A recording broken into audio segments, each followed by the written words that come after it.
മാധുരപൂർണ്ണ പ്രശോഭിതം ഈ ജീവിതം, ആർദ്രമാം ദൈവസ്നേഹം നിറയും പൂവനം.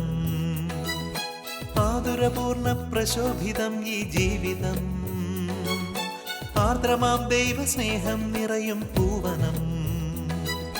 സ്നേഹദീപനാളമായി വിളങ്ങും ധന്യജീവിതം.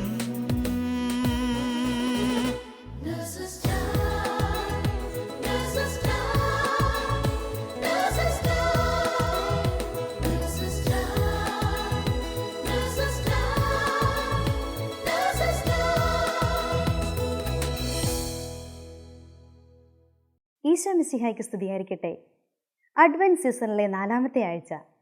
ഇന്ന് നാം തെളിയിക്കുന്നത് സ്നേഹത്തിൻ്റെ തിരിയാണ്. അതിരുകളില്ലാത്ത, അളവുകളില്ലാത്ത, വ്യവസ്ഥകളില്ലാത്ത ദൈവസ്നേഹത്താൽ ലോകമെമ്പാടുമുള്ള എല്ലാ ശാലോം പ്രേക്ഷകരും നിറയട്ടെ എന്ന് പ്രാർത്ഥിച്ചുകൊണ്ട് എല്ലാവരും നഴ്സസ് ടൈമിൽ സ്വാഗതം ചെയ്യുന്നു.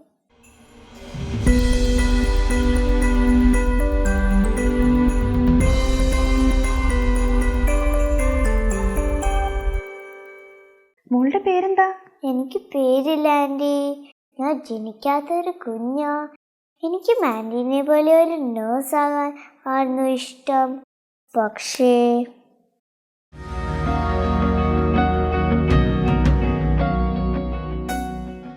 അമ്മയുടെ ഉദരത്തിൽ നിന്നും പുറത്തു വന്ന് ഈ മനോഹരമായ പ്രപഞ്ചം ഒരു നോക്ക് കാണാതെ അനേകം കുഞ്ഞുങ്ങൾ മൃത്യുവിൻ്റെ മടിയിലേക്ക് മടങ്ങുന്നുണ്ടെങ്കിൽ, ഒരു വലിയ സ്വപ്നവുമായി ഈ ലോകത്തിലേക്ക് ദൈവം അയക്കുന്ന കുഞ്ഞുങ്ങൾ അവ സൂക്ഷിക്കാൻ ഏൽപ്പിച്ചിരിക്കുന്നവർ തന്നെ കൊന്നുകളയുമ്പോൾ ദൈവത്തിൻ്റെ ഹൃദയം എത്രമാത്രം വേദനിക്കുന്നുണ്ടാവുമല്ലേ. ഇന്ന് പൂനിലാവ് പൊഴിയുന്ന മഞ്ഞിൻ തണുപ്പുള്ള ഈ സുന്ദര രാവിൽ നഴ്സസ് മിനിസ്ട്രി ഉണ്ണീശോയ്ക്ക് നൽകുന്ന ക്രിസ്മസ് സമ്മാനം ഇതാണ്. ജീവന് വേണ്ടി നിലകൊള്ളുമെന്നും ജീവനെ നശിപ്പിക്കുന്ന ഒന്നിനും പങ്കുചേരില്ല എന്നുമുള്ള ഉറപ്പ്.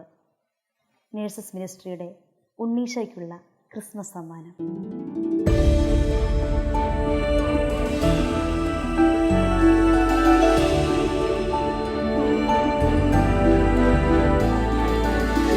ഉണ്ണീശോയ്ക്കൊരു സമ്മാനം.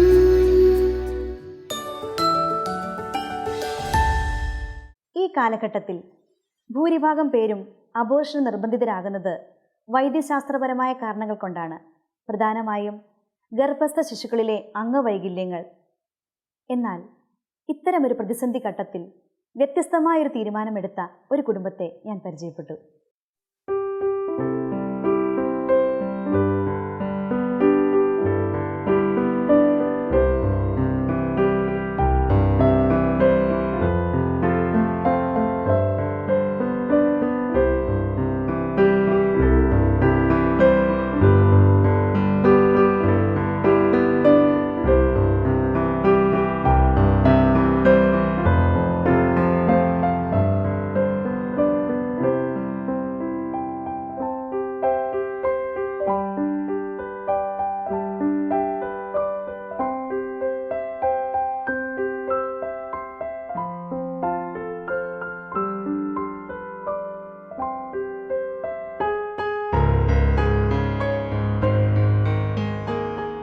രണ്ട് വർഷങ്ങൾക്ക് മുമ്പ് മെഡിക്കൽ സയൻസിൽ മാത്രം വിശ്വസിച്ച് ഇവർ മുമ്പോട്ട് പോയിരുന്നെങ്കിൽ ഇന്ന് ഈ ബർത്ത്ഡേ സെലിബ്രേഷൻ ഇവിടെ ഉണ്ടാകുമായിരുന്നില്ല.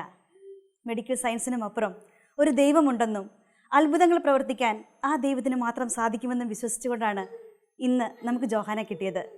എന്താണെന്നല്ലേ ആ സംഭവം? നമുക്ക് അവരോട് തന്നെ ചോദിക്കാം. ഈശോ മിശിഹായ്ക്ക് സ്തുതിയായിരിക്കട്ടെ.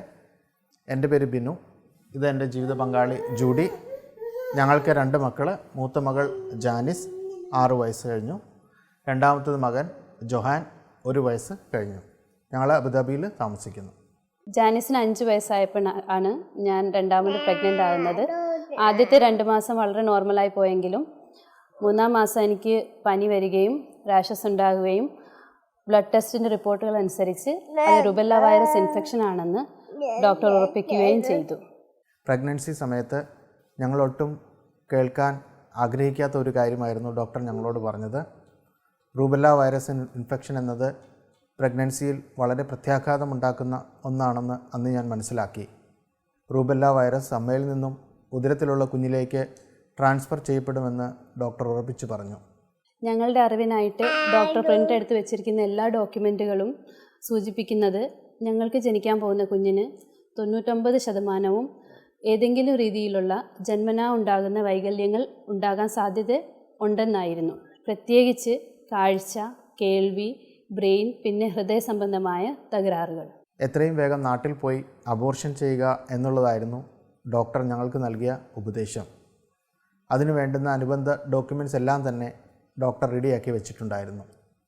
എന്നാൽ ഈ സമയം ഞാൻ ഡോക്ടറോട് ചോദിച്ച ഒരേ ഒരു ചോദ്യം, അദ്ദേഹത്തിൻ്റെ അറിവിൽ ഏതെങ്കിലും സിമിലർ ആയിട്ടുള്ള കേസിൽ പൂർണ്ണ ആരോഗ്യത്തോടു കൂടെ ഒരു കുഞ്ഞ് ജനിച്ചിട്ടുണ്ടോ എന്നുള്ളതായിരുന്നു. അതൊരു പക്ഷേ ഞങ്ങൾക്ക് പോസിറ്റീവായിട്ടുള്ള ഒരു പ്രത്യാശ നൽകുമെന്ന് ഞാൻ വിശ്വസിച്ചു. എന്നാൽ വിഷമത്തോടെ ഡോക്ടർ പറഞ്ഞു, അദ്ദേഹത്തിൻ്റെ അറിവിൽ അങ്ങനെ പറയത്തക്കതായിട്ടുള്ള ഒരു കേസ് പോലും ഞങ്ങൾക്ക് നൽകുവാനില്ല എന്നുള്ളതായിരുന്നു. ഞങ്ങൾ ഡോക്ടറിനോട് പറഞ്ഞത് ഞങ്ങളുടെ വിശ്വാസപ്രകാരം അബോർഷൻ പാപമാണ്, അതിനാൽ അങ്ങനെ ഒരു തീരുമാനമെടുക്കാൻ ഞങ്ങൾക്ക് സാധിക്കില്ല. ഇത് കേട്ടപ്പോൾ ഡോക്ടർ ഞങ്ങളോട് പറഞ്ഞത്, പ്രഗ്നൻസി മുന്നോട്ട് കൊണ്ടുപോകുന്നത് എൻ്റെ ജീവൻ അപകടം ഉണ്ടാകുന്നതിനാൽ തിരികെ വീട്ടിൽ പോയിട്ട് നല്ലപോലെ ചിന്തിച്ച് ഒരു ഡിസിഷൻ എടുത്തിട്ട് വരാനായിരുന്നു പറഞ്ഞത്. യെശയ്യാ പ്രവാചകൻ്റെ പുസ്തകത്തിൽ 30-ാം അധ്യായത്തിൻ്റെ 21-ാം വാക്യത്തിൽ പറയുന്നുണ്ട്, നീ വലത്തോട്ടോ ഇടത്തോട്ടോ തിരിയുമ്പോൾ പിന്നിൽ നിന്ന് നിൻ്റെ കാതുകൾ ഒരു സ്വരം ശ്രവിക്കും, ഇതാണ് വഴി, ഇതിലേക്ക് പോവുക. അന്ന് എൻ്റെ കർത്താവിൻ്റെ സ്വരം ഞാൻ കേട്ടത് ആ ഡോക്ടറിൻ്റെ റൂമിൽ തന്നെ നിന്ന നേഴ്സ് വഴിയും പിന്നെ സ്കാനിങ്ങിന് എൻ്റെ കൂടെ വന്ന നേഴ്സുമാർ വഴിയായിരുന്നു.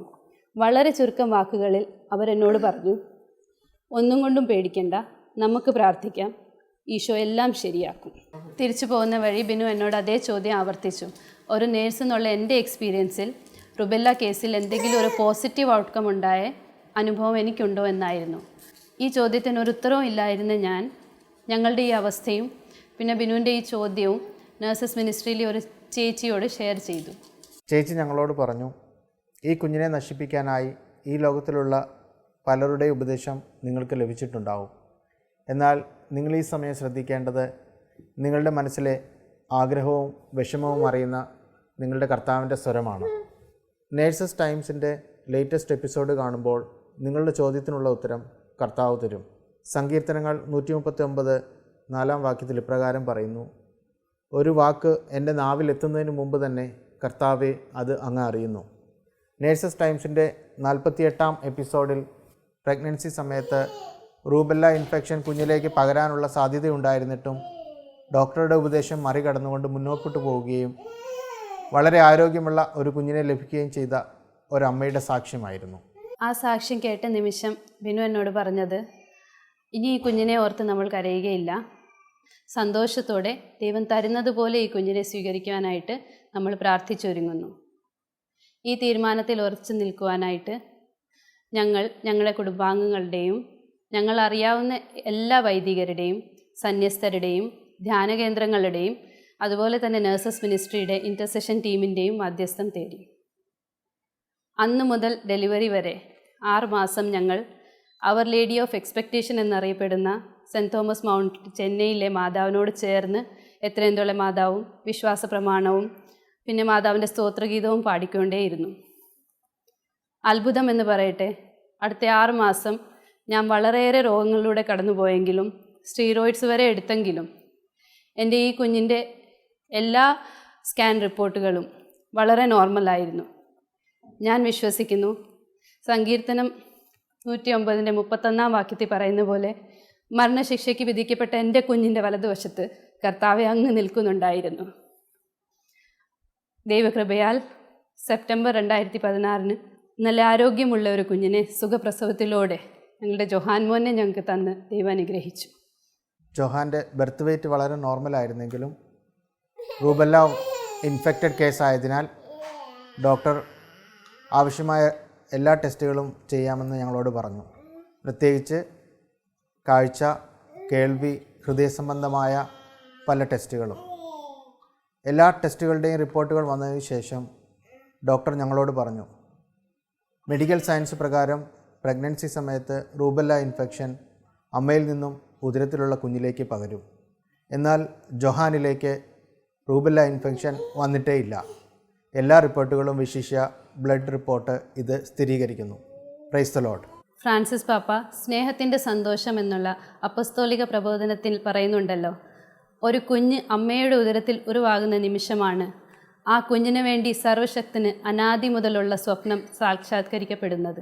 ഞങ്ങൾക്ക് വേണ്ടിയുള്ള കർത്താവിൻ്റെ ഈ സ്വപ്നത്തെ ഞങ്ങളുടെ ഈ 2 മക്കളിലൂടെ അനുഭവിച്ച് സന്തോഷിക്കുന്നതിനോടൊപ്പം ഞങ്ങൾ ആത്മാർത്ഥമായിട്ട് ആഗ്രഹിക്കുന്നു, പ്രാർത്ഥിക്കുന്നു. കർത്താവെ, അബോർഷൻ എന്നുള്ള പാപത്തിൽ നിന്ന് നിൻ്റെ സൃഷ്ടികളെ സംരക്ഷിക്കുവാനായിട്ട് നീ ഞങ്ങളെയും ഇത് കേൾക്കുന്ന ഓരോരുത്തരെയും എല്ലാ നഴ്സുമാരെയും അങ്ങയുടെ ഉപകരണങ്ങളാക്കി മാറ്റണമേ. ആമേൻ. ഈശോ മിശിഹായിക്ക് സ്തുതിയായിരിക്കട്ടെ.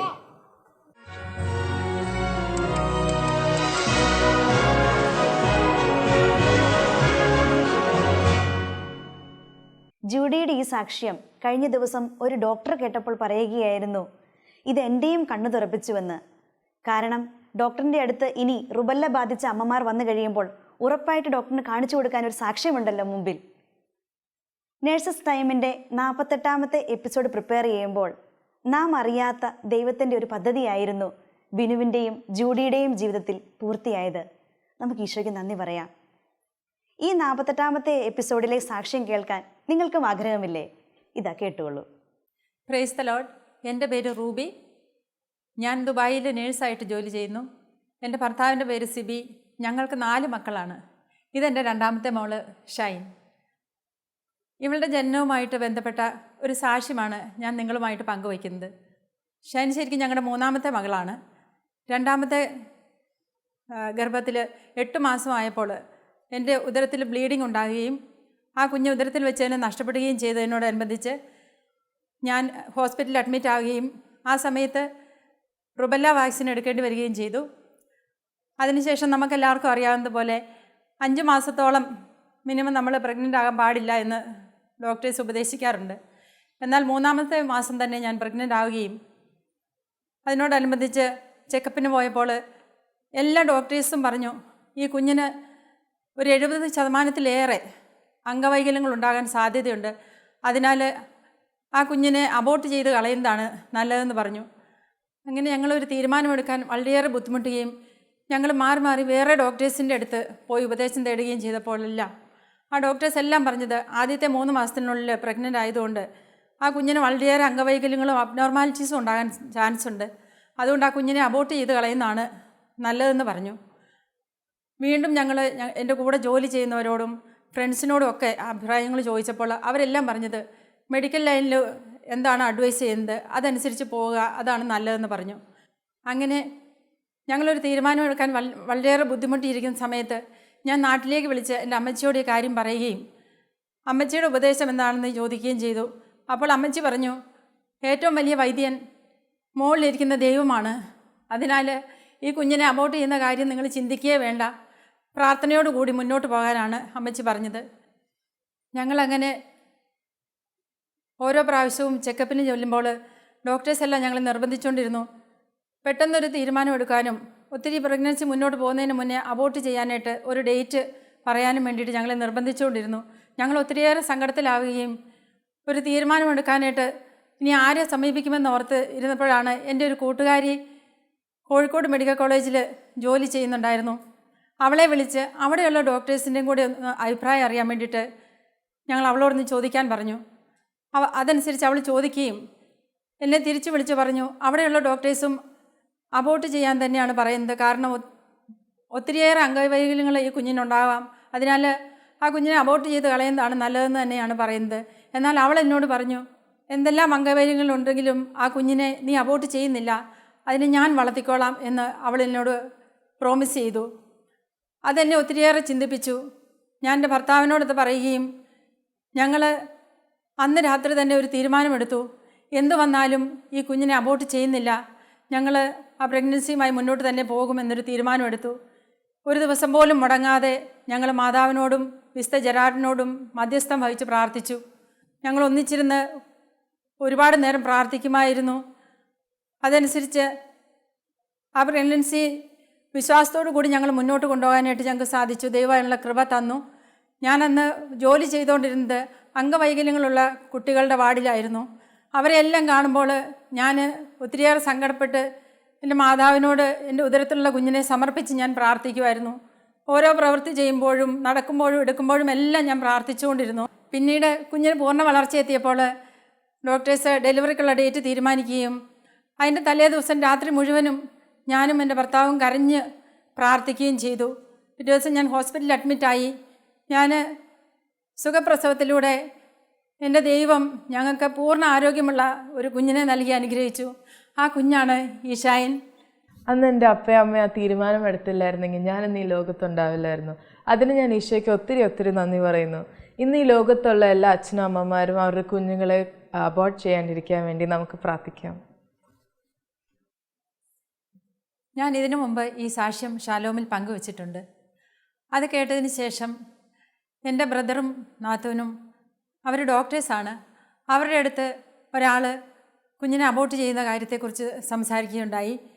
കാരണം അവരുടെ ഉദരത്തിൽ കുഞ്ഞുണ്ടാകുകയും അതിനോട് ചേർന്ന് തന്നെ വലിയൊരു മുഴ ഗർഭാശയത്തിൽ ഉണ്ടാകുകയും ചെയ്തു.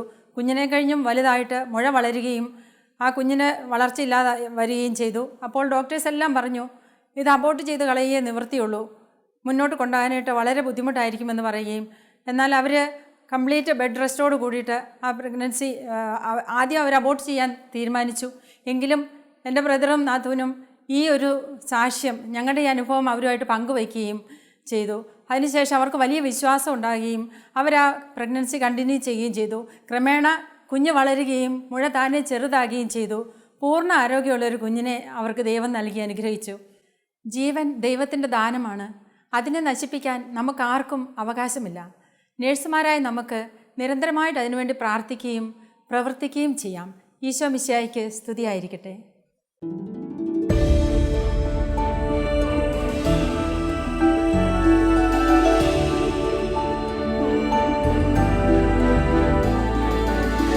ഉണ്ണീശോയ്ക്കൊരു സമ്മാനം.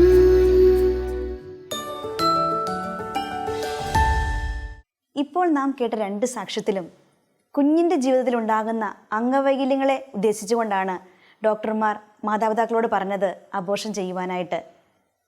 എന്നാൽ ഒരു പക്ഷേ അമ്മയുടെ ജീവനാണ് അപകടത്തിലാകുന്നതെങ്കിലോ? അതിന് കൂട്ടുനിൽക്കാൻ വളരെ ചുരുക്കം പേരെ കാണുള്ളൂ അല്ലേ? എന്നാൽ സ്വന്തം ജീവൻ കുഞ്ഞിന് വേണ്ടി ത്യജിച്ച ഒരു വിശുദ്ധ നമ്മുടെ കത്തോലിക്ക സഭയിലെ വിശുദ്ധരുടെ ഗണത്തിലുണ്ട്. സെയിൻറ്റ് ജിയാന. സെയിൻറ്റ് ജിയന്ന ബറേറ്റ മോള. ഇറ്റലിയിലെ കുട്ടികളുടെ ഡോക്ടറായിരുന്ന ജിയന്ന ബറേറ്റ മോള 4ാമത്തെ കുഞ്ഞിനെ ഗർഭിണിയായിരിക്കുമ്പോൾ ഗർഭാശയത്തിൽ മുഴ വളരുന്നതിനാൽ കുഞ്ഞിനെ അബോർട്ട് ചെയ്യണമെന്നും യൂട്രസ് എടുത്തു കളയണമെന്നും നിർദ്ദേശിക്കപ്പെട്ടു.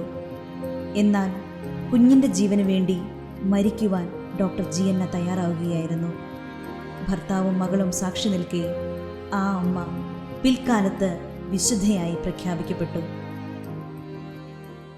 ലോകമെമ്പാടും അബോർഷനുകൾ പെരുകിക്കൊണ്ടിരിക്കുന്ന ഈ കാലഘട്ടത്തിൽ സ്വന്തം കുഞ്ഞിനു വേണ്ടി ജീവൻ വരെ ബലി കഴിച്ച സെയിൻറ്റ് ജിയാന ഈ ലോകത്തിന് ഒരു പ്രചോദനമാകട്ടെ. ഇപ്പോൾ അറേബ്യയുടെ അഭിമന്യ പിതാക്കന്മാർ ലോകമെമ്പാടുമുള്ള നേഴ്സുമാർക്ക് നൽകുന്ന ക്രിസ്മസ് ആശംസകൾ ശ്രവിക്കാം. It is my great honor and a privilege to greet Merry Christmas to all the nurses, and may God bless you always in your work. Thank you. Dear nurses around the world, I'm happy to speak to you this evening at the moment of Christmas, a very special evening, a very special night, because we remember that God in His Son Jesus Christ left the heavenly realm and became one of us. May God bless you and keep you, and I wish you all truly a Merry Christmas, and may you be able to wish it to many, many others. Merry Christmas again.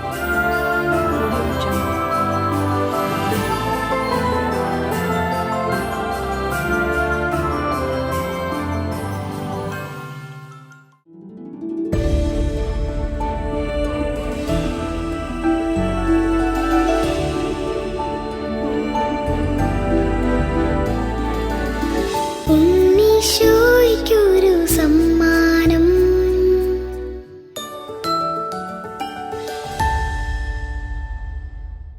നമ്മെ ഒരുപാട് സ്നേഹിക്കുന്ന അഭിമന്യ പിതാക്കന്മാരെ ഓർത്ത് നമുക്ക് ഈശോയ്ക്ക് നന്ദി പറയാം.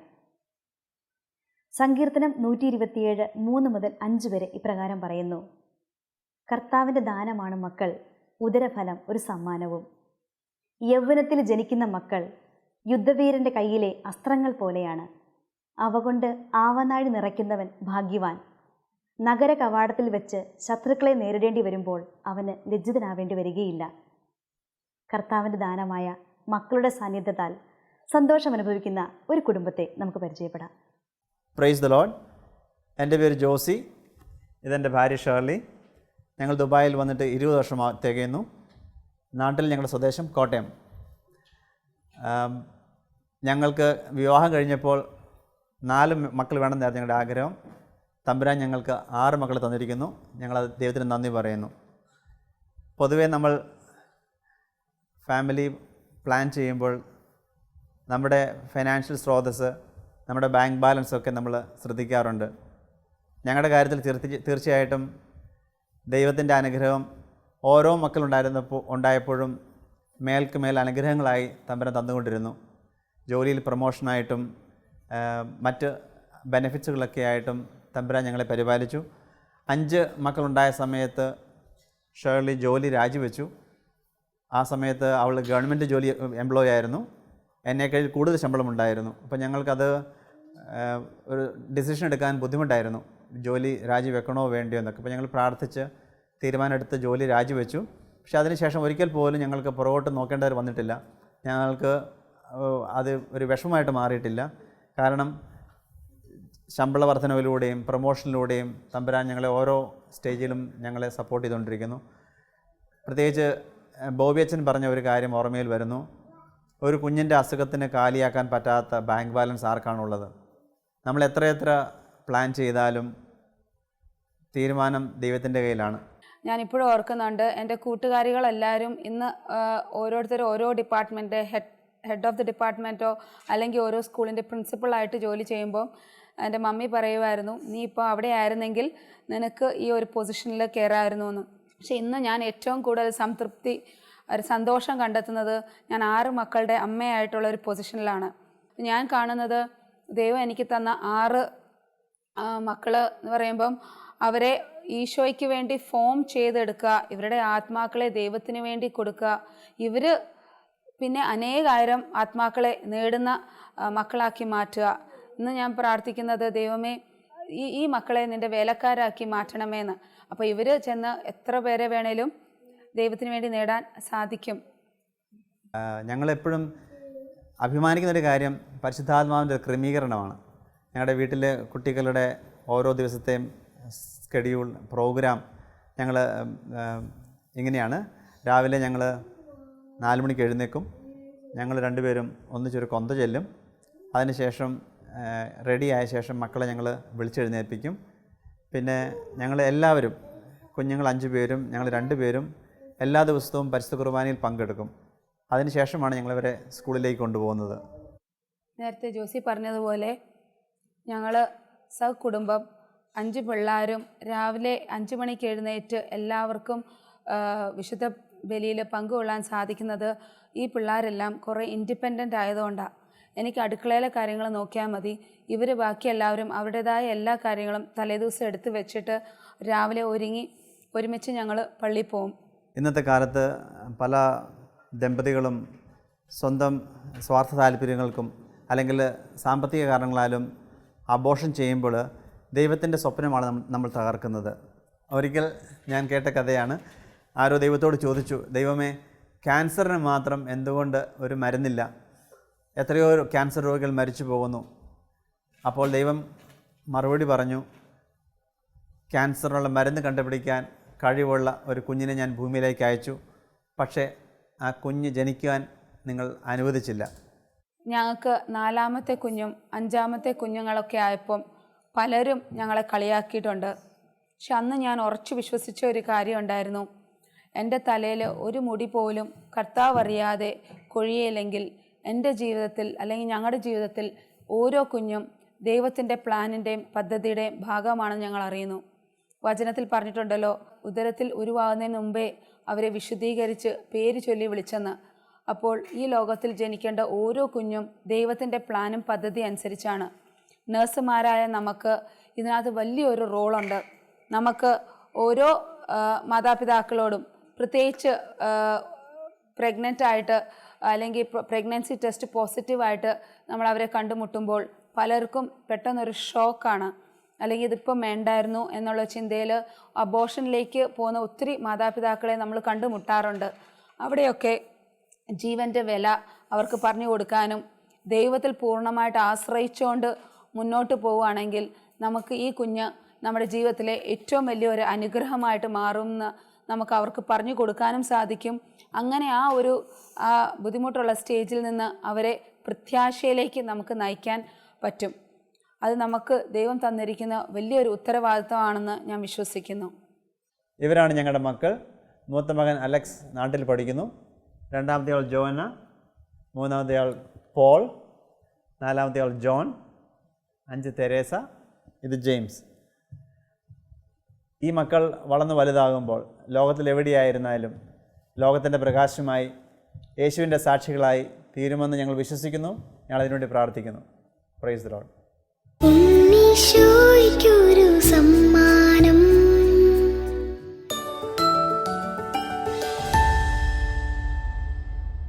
പ്രിയമുള്ളവരെ, ഈ എപ്പിസോഡിലുടനീളം നാം കേട്ട സാക്ഷ്യങ്ങളിലൂടെയും അനുഭവങ്ങളിലൂടെയും എല്ലാം ജീവൻ്റെ സംരക്ഷണം എത്ര വലിയ ഉത്തരവാദിത്തമാണെന്ന് നമുക്ക് മനസ്സിലായില്ലേ?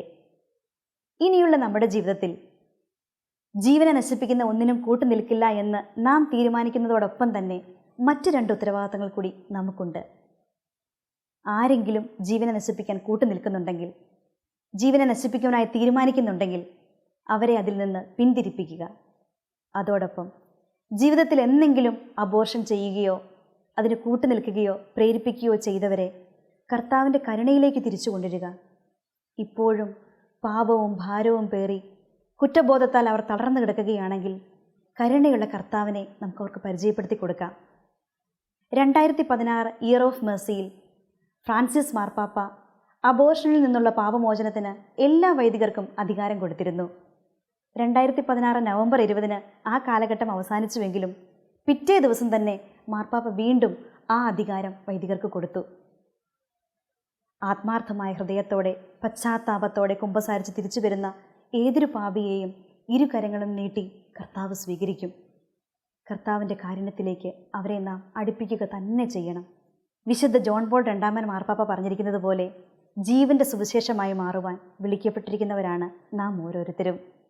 അതിനുള്ള കൃപയ്ക്കായി ലോകമെമ്പാടുമുള്ള എല്ലാ നഴ്സുമാരെയും അവരുടെ കുടുംബത്തെയും പരിശുദ്ധ അമ്മയുടെ വിമല ഹൃദയം വഴി ഈശോയ്ക്ക് സമർപ്പിച്ചുകൊണ്ട് നമുക്ക് പ്രാർത്ഥിക്കാം. ഓരോ നഴ്സും ഒരു വിശുദ്ധയാകട്ടെ. ദൈവമാതാവും ഞങ്ങളുടെ അമ്മയുമായ കന്യകാമറിയമേ, ഫാത്തിമാനാഥേ, എന്നെയും എൻ്റെ കുടുംബത്തെയും തിരുസഭയെയും മാനവകുലത്തെയും ലോകമെമ്പാടുമുള്ള നേഴ്സുമാരെയും അങ്ങേ വിമല ഹൃദയത്തിന് പ്രതിഷ്ഠിക്കുന്നു. അങ്ങേ ശക്തിയുള്ള സംരക്ഷണത്തിൽ ഞങ്ങളെ കാത്തുകൊള്ളണമേ. അങ്ങ് ഞങ്ങളുടെ നാഥയും സംരക്ഷകയുമാകണമേ.